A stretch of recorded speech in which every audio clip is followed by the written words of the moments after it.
একজন পরিবারের সদস্য একজন যদি মানে পরিবারের সাথে অ্যাসোসিয়েটেড থাকে, চট করে একজনকে নিয়ে ফ্যামিলি থেকে সেপারেট করতে পারবে না। ডিটেইনের এখানে অনেক রেস্ট্রিকশন রয়েছে, এগুলি অনেক সেনসিটিভ ইস্যু। বেইলে রিলিজ করতে হবে। একজনকে ধরে নিয়ে গেল, একজন আইনজীবী হিসেবে আপনি কখন অ্যাক্সেস পাবেন বা একজন আইনজীবীর সাথে সে কিভাবে যোগাযোগ করবে? এটা আসলে যাকে নিয়ে গেছে সেই একমাত্র বুঝতে পারবে। যে ডিটেনশনে গেছে সেই বুঝতে পারবে যে এই জায়গাটার নিয়ে যাওয়ার পর তাদের যে একটা কিভাবে যে একটা মানে ফিয়ার কাজ করে, এট দ্য সেম টাইম তারা দেখে যে পাশেই হচ্ছে আপনার বিমানবন্দর, এই বুঝি তাদেরকে ধরে রিমুভ করে দিল, এবং একটা আতঙ্ক কাজ করে সবসময় যে ওনার অ্যাক্সেসটা রয়েছে ভিতরে, এবং ওনাকে একটা টেলিফোনও দেয়া হবে যাতে উনি যোগাযোগ করতে পারেন, একটা মোবাইল ফোন দেওয়া হবে। তো লিগাল ভিজিটের যে নির্দিষ্ট ইয়ে আছে, আপনি ওই টাইমে আপনি যেতে পারেন। আমাদেরকে সিকিউরিটি পাস করার পর ভিতরে লিগাল অ্যাডভাইস দেওয়ার জন্য আমাদেরকে নির্দিষ্ট রুম দেওয়া হয়, তখন ক্লায়েন্টকে ওরা নিয়ে আসে। আমরা যে আবেদনটা সাধারণত করে থাকি সেটা হচ্ছে secretary of state. Stonebridge legal solutions limited, your trusted immigration partner. একজন পরিবারের সদস্য একজন যদি মানে পরিবারের সাথে অ্যাসোসিয়েটেড থাকে, চট করে একজনকে নিয়ে ফ্যামিলি থেকে সেপারেট করতে পারবে না। ডিটেইনের এখানে অনেক রেস্ট্রিকশন রয়েছে, এগুলি অনেক সেনসিটিভ ইস্যু। এগুলি আসলে আমাদের ফুল আলোচনা করতে গেলে আমাদের একটু বিস্তারিত আলোচনা করতে, বাট সোজা কথা হচ্ছে যে এজ এ হোল একটা ফ্যামিলিকে যদি পাঠাতে না পারে 72 ঘন্টার মধ্যে, তাদেরকে অবশ্যই বেইলে রিলিজ করতে হবে। This is the guideline. যদি একটু বলেন, বেইলে রিলিজ করতে হবে, একজনকে ধরে নিয়ে গেল, একজন আইনজীবী হিসেবে আপনি কখন অ্যাক্সেস পাবেন বা একজন আইনজীবীর সাথে সে কিভাবে যোগাযোগ করবে ডিটেনশনে থাকার সময়? আসছে এই বিষয়টাতে আসছে। থ্যাংক ইউ, আপনি খুব ভালো একটা ইয়ে বলেছেন। এখানে যখন ধরে নিয়ে যায় তখন কিন্তু মানে তারা যে কি পরিমাণ অসহায় থাকে, এটা আসলে যাকে নিয়ে গেছে সেই একমাত্র বুঝতে পারবে। যে ডিটেনশনে গেছে সেই বুঝতে পারবে যে এই জায়গাটার নিয়ে যাওয়ার পর তাদের যে একটা কিভাবে যে একটা মানে ফিয়ার কাজ করে, এট দ্য সেম টাইম তারা দেখে যে পাশেই হচ্ছে আপনার বিমানবন্দর, এই বুঝি তাদেরকে ধরে রিমুভ করে দিল, এবং একটা আতঙ্ক কাজ করে সবসময়। বা অবভিয়াসলি তাদের জন্য যে আমি বলছি যে যারাই ডিটেইন হয় তাদেরকে কিন্তু হোম অফিস নিয়ে যাওয়ার পর তাদেরকে একটা মোবাইল ফোন দেওয়া হয়। সাধারণত এটা স্মার্টফোন না, বাট একটা মোবাইল ফোন দেওয়া হয় যোগাযোগ করার জন্য। তো ওনারা চাইলে ওনার আত্মীয় স্বজন, ওনার আইনজীবী এবং সবার সাথে যোগাযোগ করতে পারে।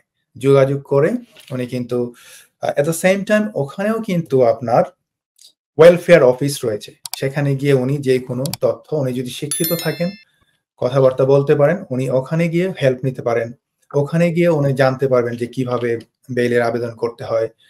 এট দ্য সেম টাইম এখানে কিন্তু আবার লিগাল এইডের সলিসিটার রয়েছে, উনি চাইলে ওখান থেকে ওদের নাম্বার নিয়ে ওদের সাথে যোগাযোগ করতে absolutely free of charge legal aid সলিসিটারদের সাথে কথা বলে, আইনজীবীদের সাথে কথা বলে উনি যে কোনো পরবর্তী স্টেপস বা যে কোনো অ্যাপ্লিকেশনস বা বেইল অ্যাপ্লিকেশন সেগুলো করতে পারেন। তো প্রথম যেটা বলছিলাম যে ওনার অ্যাক্সেসটা রয়েছে ভিতরে, এবং ওনাকে একটা টেলিফোনও দেয়া হবে যাতে উনি যোগাযোগ করতে পারেন, একটা মোবাইল ফোন দেয়া হবে পুরাতন স্টাইল। সো এক্ষেত্রে উনি কোনো বিলঙ্গিংস নিতে পারবেন না, মানে এক কাপড়ে চলে যাবেন, ওখানে গিয়ে শুধুমাত্র মানে জামা কাপড় বা কোনো কিছু তো নেওয়া যায় না। ওনার যে এখানে আসলে অনেক ধরনের ল্যাপটপ বা মোবাইল, নিজস্ব মোবাইল ফোন বিলঙ্গিংস, উনি ওনার বিলঙ্গিংস যদি থাকেও পাশে, সেগুলোকে ওনারা একটা জায়গায় করে একটা লকারে রেখে দিবে। ওনার যদি সাথে টাকা পয়সা থাকে, অন্যান্য মূল্যবান জিনিসপত্র থাকে, সেটা ওনারা সিল করে তারপর একটা নির্দিষ্ট জায়গায় রেখে দিবে, এবং উনি যখন রিলিজড হবে অথবা উনি যদি ভলেন্টারিলি চলে যেতে চায় ওনার দেশে, তখন ওনাকে সেই সকল জিনিসপত্র বা বিলঙ্গিংস গুলো ওনাকে ফেরত দিয়ে দেওয়া হবে। তো আসছিলাম যে বিষয়টাতে তানভীর ভাই, সেটা হচ্ছে যে যাওয়ার পর ওনাকে লয়ারের সাথে যোগাযোগ করতে দেওয়া হয়, ওনার পরিবারের সাথে যোগাযোগ করতে দেওয়া হয়। ওনার পরিবার চাইলে যে কোনো সময় ওখানকার যে সিকিউরিটি রয়েছে তাদের ওখানে ওয়েবসাইটে গিয়ে খুব অত্যন্ত সহজে ওদের সাথে ইমেইল করে বা ফোন করে ওনারা ওই ডিটেইনির সাথে দেখা করার জন্য সেই ব্যবস্থা করতে পারেন। লয়ারদের ক্ষেত্রে এক্স্যাক্টলি সেম। আমরা অহরহ এই ইয়েগুলিতে যাই। তো আমি একটা কেস স্টাডি দেই আপনাকে তানভীর ভাই। সেটা হচ্ছে যে এটা আমার মনে আছে এই কারণে যে ওইদিন একটা ঘটনা ঘটেছিল বেসিক্যালি। তো আমি ড্রাইভ করে আপনার হারমানসওয়ার্থে যাই, যেটা হিথ্রোর কাছে আরকি। তো আসার পথে আমার সামনের একটা ছোট্ট একটা পাথর এসে আমার গ্লাসের ইয়েতে লাগায়, আমার গ্লাসটা ভেঙে যায় আরকি। আমার যে গাড়ির ইয়েতে। তো এই কারণে আমার মনে আছে যে আমি যখন ওই ক্লায়েন্টটাকে যাই, বাট ওই ক্লায়েন্টটাকে যাওয়ার আ বিষয়টা মনে আছে এই কারণে যে আমি যখন যাই ওখানে, ক্লায়েন্টটা তো আসলে ওরা ওখানে যখন থাকে তারা খুবই আতঙ্কে এত অসহায় থাকে, ওদেরকে আপনি না দেখলে বুঝতে পারবেন না। তো লিগ্যাল ভিজিটের যে নির্দিষ্ট আ ইয়ে আছে, আপনি ওই টাইমে আপনি যেতে পারেন। আমাদেরকে সিকিউরিটি পাস করার পর ভিতরে লিগ্যাল অ্যাডভাইস দেওয়ার জন্য আমাদেরকে নির্দিষ্ট রুম দেয়া হয়। তখন ক্লায়েন্টকে ওরা নিয়ে আসে। তো নিয়ে আসার পর আমি যেই কাজটা করেছিলাম, আমি 2018 এর কথা বলছি, আজ থেকে প্রায় ৭ বছর আগের কথা। তো ওখানে আপনার ক্লায়েন্ট অ্যাসাইলাম ক্লেইম করেছিল বেরিয়ার হিসেবে, এবং তার ইন্টারভিউ আপনার ২-৩ দিন পরে ইন্টারভিউ হওয়ার কথা ছিল। তো সেই বিষয়ে আমি আসলে কথা বলতে বা গাইডলাইনস দিতে গিয়েছিলাম। তো অত্যন্ত মানে উল্লেখযোগ্য ঘটনাটা এই কারণে যে ক্লায়েন্টের সাথে আমি যখন কথা বলি, উনার যে মানসিক অবস্থা আমি দেখেছিলাম, মানে এটা আনবিলিভেবল। এখনো আমার চোখে মনে পড়ে যে এই লোকটা আ আজকে ব্রিটিশ হয়ে গেছে। এই লোকটার সাথে আমি যখন কথা বলি, এই লোকটার সাথে আমি আসলে যতটুকু সাপোর্ট আমার মানসিকভাবে দেয়া দরকার আমি দিয়েছিলাম, এবং তার ইন্টারভিউতে সাথে গ্রান্ট হয়ে যায় তার রেফিউজি স্ট্যাটাস, এবং সে ৫ বছর পর ইনডেফিনিট লিভ টু রিমেইন পায়, এবং ১ বছর পর আপনার আইএলআর হয়ে যায়। সরি কি কারণে ওনাকে ডিটেইন করেছিল? না, যে ডিটেইন করেছিল আপনি যাওয়ার সাথে এটা দিয়ে দিল ম্যাজিকের মতো? বিষয়টা আসলে ম্যাজিক না। বিষয়টা হচ্ছে যে সে ১২ বছর যাবৎ আসলে এই দেশে ওভারস্টেয়ার ছিল। তার কোন প্রকার লিগ্যাল কোন বেসিস ছিল না। সো অবভিয়াসলি উনি ওখানে যাওয়ার পর ক্লেইম করে। তো ক্লেইমটা অবভিয়াসলি ক্লেইম করার পর তখন একটা ইয়ে ছিল ফাস্ট ট্র্যাক। তো ফাস্ট ট্র্যাক এর মধ্যে হচ্ছে যে তারা ক্লেইম যদি কেউ করে, সাধারণত ফার্স্ট টাইম ক্লেইম করলে কিন্তু ওদেরকে ছেড়ে দেয়। ৩ দিনের মধ্যে তাদের যদি একটা অ্যাড্রেস থাকে স্পেসিফিক, তাদেরকে বেইলে ছেড়ে দেয়। কিন্তু উনার ক্ষেত্রে দেখা গেল যে উনাকে ছাড়ছে না, এই কারণে যে উনি অলরেডি বহু বছর যাবৎ ওভারস্টেয়ার। উনি ক্লেইম করেছেন, এমন সময় ক্লেইমটা করেছেন যখন উনাকে ডিটেইন করা হয়েছে। সো অবভিয়াসলি প্রত্যেকটা ক্লেইম কেন দেরিতে করেছেন সেকশন ৮ অনুযায়ী ডিলের কারণে রিফিউজ করতে পারে। তো উনার সাথে আমার যে কথোপকথন হয়েছিল, সে তো আমি সবগুলো উনাকে এক্সপ্লেইন করলাম যে কি ধরনের কোয়েশ্চেন করতে পারে, কি ধরনের আসতে পারে। তো উনি সবগুলো বিষয় বুঝেছেন, এবং ঠিকমতো সাবস্টেন্টিভ ইন্টারভিউটা ভিতরেই নেওয়া মানে হয়। তার মানে আবেদনটা গ্রহণ করার পেছনের মূল ইতিবাচক পয়েন্টটা কি ছিল? যে কি কারণে হোম অফিস বাধ্য হলো তাকে ডিটেনশন থেকে ছেড়ে দিতে? না, ওনার যে বিষয়টা ছিল সেটা হচ্ছে যে ওনাকে ইনিশিয়ালি আপনার যে ১ম ইন্টারভিউ হয়, ইন্টারভিউ নেওয়ার পর ওনাকে সাবস্ট্যান্টিভ ইন্টারভিউতে যখন ডাকলো, ওনাকে যখন ক্রেডিবল মনে করলো যে না, ওনার ক্লেইমটা জেনুইন, যদিও উনি ১২ বছর পরে করেছে।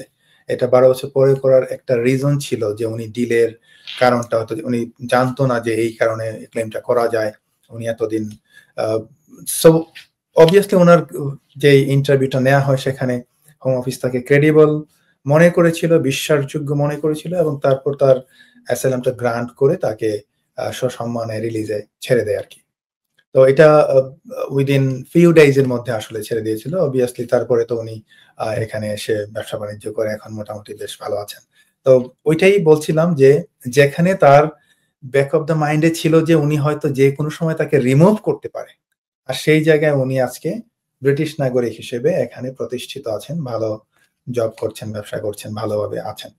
তো এটাই আমি বলতে চাচ্ছি যে সেটা হচ্ছে যে আপনি যদি রাইট মোমেন্টে রাইট অ্যাপ্লিকেশনটা না করেন, আর ডিটেনশনের ক্ষেত্রে যে বিষয়টা মনে রাখতে হবে সেটা হচ্ছে যে আপনাকে ২ টা বিষয়। একটা হচ্ছে যখনই আপনি কাউকে আমরা যদি ছাড়তে চাই, কোন ক্লায়েন্টকে যদি ছাড়াতে চাই, তাহলে আমাদেরকে ফার্স্ট অফ অল হচ্ছে যে একটা ব্যারিয়ার থাকতে হবে। ব্যারিয়ারটা কি? ব্যারিয়ার টু দ্য রিমুভাল, সেটা হচ্ছে যে আপনার একটা অ্যাপ্লিকেশন থাকতে হবে, একটা পেন্ডিং অ্যাপ্লিকেশন থাকতে হবে, অথবা অ্যাপ্লিকেশন যদি রিফিউজড হয় সেক্ষেত্রে একটা অ্যাপিল বা জুডিশিয়াল রিভিউ কিছু একটা থাকতে হবে। সাধারণত judicial review barrier to the removal না। অনেক সময় হোম অফিস বলে যে দেখো এটা জুডিশিয়াল রিভিউ করেছো, বাট এটা তো নিশ্চিত না যে তুমি জুডিশিয়াল রিভিউ উইন করবা, সো এটা ব্যারিয়ার টু দ্য রিমুভাল না, তোমরা ইনজাংশন করো। But most of the time আপনার যদি জুডিশিয়াল রিভিউ থাকে অথবা অ্যাপিল পেন্ডিং থাকে, আপনি তখন বেইলের আবেদন করতে পারেন। তো বেইলের বিষয়টাতে আসি একটু তানভীর ভাই, সেটা হচ্ছে যে বেইল সাধারণত দুই প্রকার। তো একটা লোক যখন যায় আপনার ডিটেনশন সেন্টারে, তো প্রথমত তাকে আপনার আমরা যে আবেদনটা সাধারণত করে থাকি সেটা হচ্ছে secretary of state bail. Secretary of state বেইলটা হচ্ছে এরকম যে উনি একটা পেপার বেসড অ্যাপ্লিকেশন করবেন হোম অফিসের কাছেই। হোম অফিসের কেই সরকাররা এটা বিবেচনা করেন যে কি কারণে তাকে ছেড়ে দেওয়া উচিত। তো সেই ক্ষেত্রে ওনার যদি একটা প্রপার অ্যাড্রেস থাকে, ওনার যদি সিউরিটি বা গ্রান্টর যেটাকে আমরা বলি, যে একজন বা দুইজন ব্যক্তি যদি থাকে যারা এখানে গ্রান্টর হবে। ও অনেক ক্ষেত্রে ভেরি রিসেন্ট একটা গত মাসে আমি একটা মেইল আবেদন করেছি, সেটাতে দেখা গেছে যে একটা ভদ্রলোক, ওনার গার্লফ্রেন্ড রয়েছে এখানে, ওনার রিলেশনশিপ রয়েছে একজন ব্রিটিশ নাগরিকের সাথে। তো তার সাথে ওনার বিগত 3 বছর যাবৎ উনি একসাথে রয়েছেন, কাগজপত্র রয়েছে যে he has living together for more than 3 years. তো এই জিনিসগুলো আমরা সাবমিট করার পর, একটা আবেদন করার পর তার একটা ব্যারিয়ার সৃষ্টি হলো। একটা আবেদন যখন পেন্ডিং থাকবে তার মানে হচ্ছে একটা ব্যারিয়ার রয়েছে। তার কিন্তু আপনার ওনাকে কিন্তু রিমুভ করার জন্য অলরেডি ওনার টিকিট ছিল কনফার্মড। সো এই টিকিটটার সাথে সাথে অ্যাপ্লিকেশনটা যখন আমরা করেছি তখন এই টিকিটটা ডেফার্ড হয়ে গেছে। সো ডেফার্ড হয়ে যাওয়ার পর যেটা আমরা করি সাধারণত, immigration secretary of state Bailey যদি ওনাকে না ছাড়ে তখন আমরা এটাকে বলি হচ্ছে ইমিগ্রেশন বেইল। আমরা সাধারণত ইমিগ্রেশন ট্রাইব্যুনালে একজন জাজের সামনে যাই। অবভিয়াসলি এখানে জাজ থাকবেন, এখানে সাধারণত যারা ডিটেইনি তারা ভিডিও কলে যুক্ত থাকেন। তারপরে আপনার এটা হচ্ছে একদম ফর্মাল, আপনার হোম অফিসের লিগ্যাল রিপ্রেজেন্টেটিভ থাকবেন, ব্যারিস্টার থাকবেন বা সলিসিটর থাকবেন।